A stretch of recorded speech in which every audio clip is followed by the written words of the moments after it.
En la Biblia no se habla mucho de Judas Iscariote, tampoco se menciona en qué tiempo fue que se unió a los apóstoles, pero vamos a ver Mateo 10, versículo 1. Y dice: entonces llamando a sus 12 discípulos, les dio autoridad sobre todos los espíritus inmundos, para que los echasen fuera y para sanar toda enfermedad y toda dolencia. Los nombres de los 12 apóstoles son estos: primero Simón, llamado Pedro, y Andrés su hermano; Jacobo, hijo de Zebedeo, y Juan su hermano; Felipe, Bartolomé, Tomás, Mateo el publicano, Jacobo, hijo de Alfeo, Lebeo por sobrenombre Tadeo, Simón el cananista y Judas Iscariote, el que también le entregó. Entonces vemos que Judas era uno de los 12 discípulos. O sea, era una persona que estaba al lado de Jesús, una persona que escuchaba lo que Jesús decía, una persona que tenía a Jesús enfrente. O sea, era una persona que prácticamente pasaba las 24 horas del día, 7 días a la semana pegado a Jesús. Pero ¿qué pasaba con Judas? Judas era una de esas personas que, además de ser discípulo, era quien administraba las ofrendas. Pero lo que le tenían que dar a los pobres, él se lo cogía. Entonces, podemos ver que Judas era entonces una persona que robaba. Entonces, ¿qué podemos decir sabiendo aún el contexto de que siendo el que administraba el dinero de Jesús, se lo quedaba a él? ¿Qué podemos decir? Además que era un ladrón. ¿Cómo era Judas? Sabiendo eso.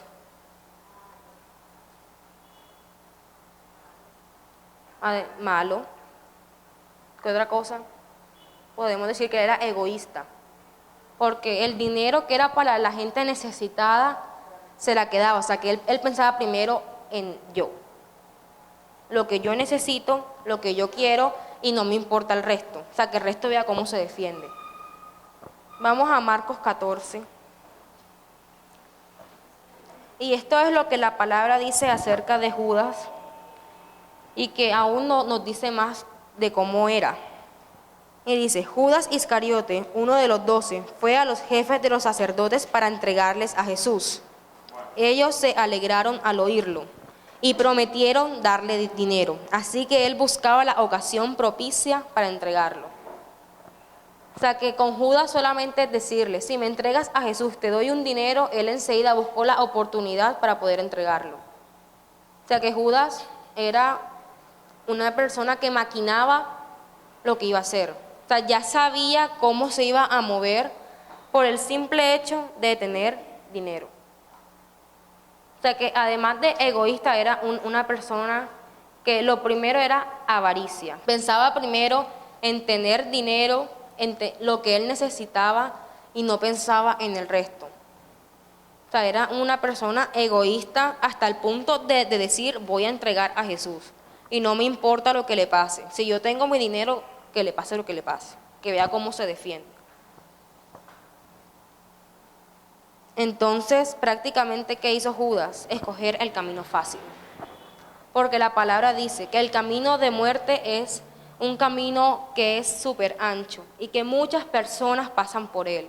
Pero el camino de la vida es un camino angosto que es muy difícil pasar por él. ¿Qué prefirió Judas?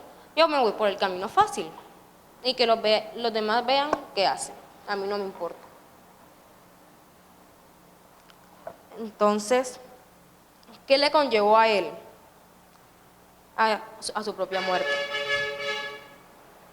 Y vemos que Judas es la representación de las personas que, aunque Jesús se les aparezca, no cambian. O sea, que aunque tengan a Jesús enfrente y les diga que están mal lo que están haciendo, no cambian, porque ellos quieren hacer lo que les parece. Quieren hacer lo que mejor les viene. ¿Y qué pasa con esas personas que escogen camino de muerte? Las personas que escogen camino entre vida o muerte reflejan esa decisión. Si tú escoges camino de vida, tú reflejas humildad, reflejas amabilidad, reflejas vida y a las personas que tú te les acercas, tú les das vida. Pero ¿qué pasa con las personas que escogen muerte? Reflejan muerte en lo que hacen y aún con las personas que están, les dan es muerte. Incluso tú puedes hablar muerte. ¿Y cómo así hablar muerte? Vámonos a Mateo 5:21, que sabemos que cuando Moisés trajo los 10 mandamientos, dice no matarás. Pero tú no puedes matar solamente físicamente, tú también puedes matar espiritualmente. Y te puedes preguntar, pero ¿cómo yo puedo matar espiritualmente a una persona si el espíritu es el alma? Entonces en Mateo 5:21 dice, recuerden que hace mucho tiempo Moisés dijo, no maten, pues si alguien mata a otro será castigado. Pero yo ahora les aseguro que cualquiera que se enoje contra otro tendrá que ir a juicio. Cualquiera que insulte a otro será llevado a los tribunales, y el que maldiga a otro será echado en el fuego del infierno. O sea que tú con tu boca, con lo que tú dices, tú matas a otra persona. Si tú insultas a tu hermano, a tu amigo, por X o Y circunstancia que estés pasando y te enojaste con él, tú ahí lo estás matando con tus palabras. Porque lo que tú dices, tú no lo puedes recoger. Tú dijiste algo y esas palabras tú no las puedes recoger. Se puede sanar, pero el daño de lo que tú digas ya está hecho. Sea para bien o sea para mal. Y Judas era una de esas personas. Él sabía lo que hacía. Y nos damos cuenta porque cuando esa mujer va y derrama el perfume sobre Jesús, él es el primero que critica. ¿Y por qué ella hizo eso? Un perfume tan costoso que lo pudo vender y se lo damos a los pobres. Pero lo que él era para los pobres, era para él. O sea, él pensaba era, como él era el administrador del dinero, entonces esa plata me la cojo yo. Entonces él era una de las personas que por todo lo que hacían siempre lo criticaba, pero era para que eso lo tuviera él. Entonces, como Judas era esa persona de que por nada quieren cambiar, ¿qué le llevó ese camino fácil? Porque él lo reflejaba. Él reflejaba que era que él era, o sea, por decir así, una persona incluso prepotente, porque no le importaba más nadie. Entonces vamos a Juan 18:1. Y dice, después de que Jesús terminó de orar, fue con sus discípulos a un jardín que estaba junto al arroyo de Cedrón. Judas Iscariote había prometido traicionar a Jesús. Conocía bien el lugar donde estaban Jesús y los otros discípulos, porque allí se habían reunido muchas veces. Entonces llegó Judas al jardín con una tropa de soldados romanos. Los acompañaban unos guardias del templo que habían sido enviados por los sacerdotes principales y por los fariseos. Iban armados y llevaban lámparas y antorchas. Jesús ya sabía lo que iba a suceder. Cuando los vio venir, salió a su encuentro y les preguntó, ¿a quién buscan? A Jesús de Nazaret, respondieron ellos. Jesús les dijo, yo soy. Los soldados y los guardias del templo cayeron de espaldas al suelo. Entonces Jesús volvió a preguntarles, ¿a quién buscan?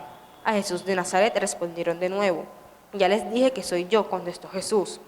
Si es a mí a quien buscan, dejen ir a mis seguidores. Esto sucedió para que se cumpliera lo que el mismo Jesús había dicho. No se perdió ninguno de los que me diste. En ese momento Simón Pedro sacó su espada y le cortó la oreja derecha a Malco, que era uno de los sirvientes del jefe de los sacerdotes. De inmediato Jesús le dijo a Pedro, guarda tu espada. Si mi Padre me ha ordenado que sufra, ¿crees que no estoy dispuesto a sufrir? Los soldados de la tropa con su capitán y los guardias del templo arrestaron a Jesús y lo ataron. Ya Judas hizo lo que tenía que hacer. Le dieron su dinero, entregó a Jesús y se fue. Pero ¿qué pasó con él? Cuando ya hizo lo que hizo, es cuando él empieza a pensar y a ver o a reaccionar de todo lo que él hizo. Y se da cuenta de que lo que hizo está mal. Y después saben que entonces cuando ya van a crucificar a Jesús, él dice que por favor, o sea, lo dejen ir y que él devuelve el dinero. Pensando que a los fariseos les importaba, era más el dinero que le habían entregado, que eran 30 monedas de plata. En este momento podemos decir que podrían ser como 5 millones o algo así, porque la plata antes sí tenía mucho más valor. Entonces, cuando Judas ve que los fariseos le dicen, no, lo que hiciste, ya lo hiciste, no hay más remedio. ¿Qué es lo que hace él? Decide quitarse la vida. O sea, como que el diablo, cuando tú escoges ese camino y caminas en muerte, ¿qué hace el diablo? Lo contrario a Dios. Dios no se acuerda de ninguno de los pecados que tú hiciste. Él lo único que tiene es un libro donde dice, Nelson, él tiene promesas de restauración, promesa de que su familia me va a servir, pero ¿qué hace el diablo? Nelson hizo esto, esto y esto. Y cuando ya tú ves que lo que haces está mal, ¿qué hace Satanás? ¿Y tú crees que Dios te va a escuchar si tú hiciste esto? O sea, Él te restriega en la cara todo lo malo que tú hiciste. Para que sientas esa culpa y tú pienses, el Señor no me va a perdonar, el Señor no me va a escuchar. O sea, el Señor quiere destruirme por todo lo que yo hice. Y eso fue lo que pasó con Judas. El diablo le restregó en la cara lo que había hecho y ¿qué pensó él? A mí no me van a perdonar.